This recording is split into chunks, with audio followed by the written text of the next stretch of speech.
Targa est un cabinet spécialisé en stratégie, business consulting et technologie. Après une première vidéo de vulgarisation et de pédagogie sur la loi de finances en général, cette deuxième animation vous explique de manière chiffrée les principales dépenses et recettes de l'État tunisien. Le budget est une estimation des dépenses et de recettes de l'État pour l'année à venir. Pour faire ces estimations, le ministère des Finances doit prendre en compte un certain nombre d'hypothèses.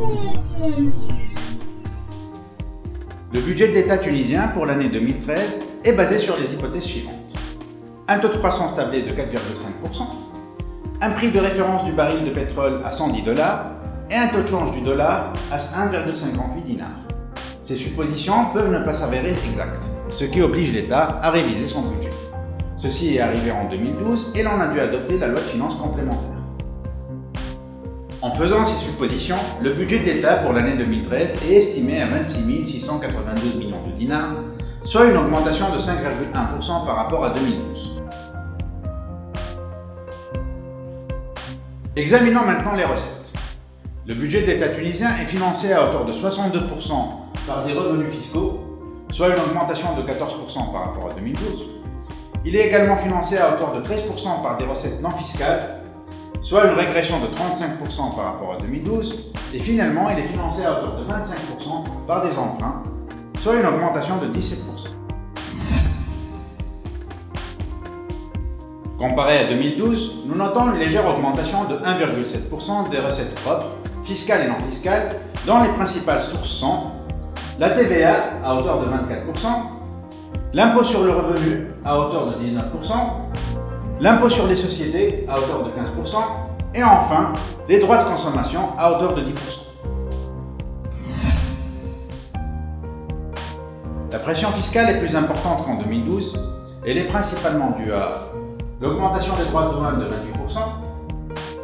la hausse des droits de consommation de 27% pour dépasser le seuil des 2000 millions de dinars, la hausse des impôts sur le revenu de 21%, due en grande partie aux augmentations salariales et à la régularisation des statuts des non-titulaires, et enfin à la hausse des recettes de la TVA de 16%. Contrairement aux recettes fiscales, les recettes non fiscales ont diminué de presque 35% par rapport à 2012, et ce à cause de la baisse des redevances gazoducs de 73% due à la diminution prévue de la quantité de gaz traversant la Tunisie, la baisse des revenus de privatisation de 70%, et enfin la régression des dons extérieurs de 33%. Les recettes de l'État proviennent également des emprunts qui ont augmenté de 17% par rapport à 2012 pour atteindre 6 717 millions de dinars. A noter que c'est la première fois que le budget de l'État tunisien est financé à hauteur de 1000 millions de dinars par des sukuk. Ce produit de la finance islamique constitue une alternative aux obligations, mais il en diffère par le fait qu'il s'adosse à un actif permettant de rémunérer le placement, de sorte que les détenteurs perçoivent une part de profit et non pas un intérêt fixe.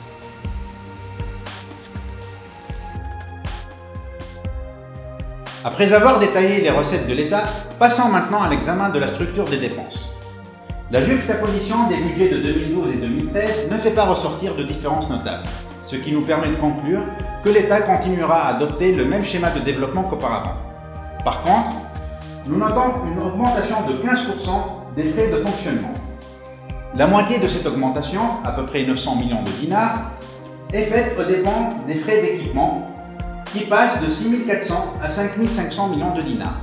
Donc, l'État dépensera plus dans ses frais de fonctionnement et investira moins dans des projets générateurs de croissance. Les charges de fonctionnement et d'équipement seront réparties de la façon suivante.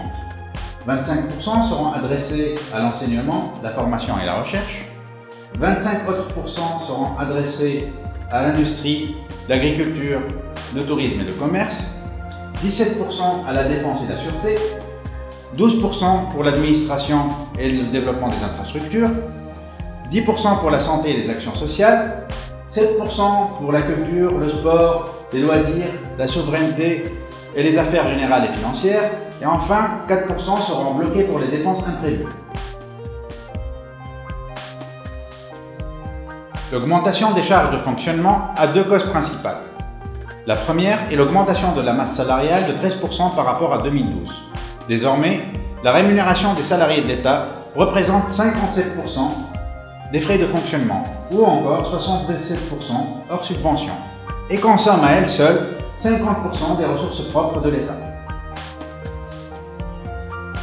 Deuxièmement, 4200 millions de dinars, soit à peu près le quart du budget, sont réservés pour financer la caisse de compensation. À noter que 832 millions de dinars supplémentaires sont alloués à la subvention des hydrocarbures suite à la flambée des prix du pétrole. Ces dépenses pèsent aussi lourd dans le budget que la dette du pays.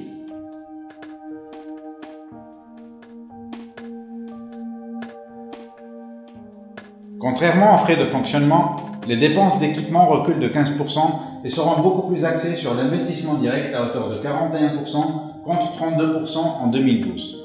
Cette hausse est également accompagnée par un recul du financement public qui ne représentera plus que 24% des dépenses d'équipement en 2013. Une fois les recettes et les dépenses équilibrées, il en résulte un déficit budgétaire de 4 657 millions de dinars, soit 2% de hausse par rapport à 2012 et 2 fois le montant du déficit budgétaire enregistré en 2011. La loi de finances de 2013 compte baisser ce déficit à 5,9% du PIB contre 6,6% du PIB en 2012. Le déficit étant financé en grande partie par les emprunts, la dette publique augmentera de presque 15% en 2013 par rapport à 2012, soit 47% du PIB. En conclusion, les chiffres présentés ne sont que des prévisions traduisant l'équilibre budgétaire de l'État tunisien pour l'année 2013.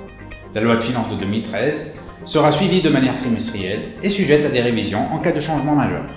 Merci de votre attention.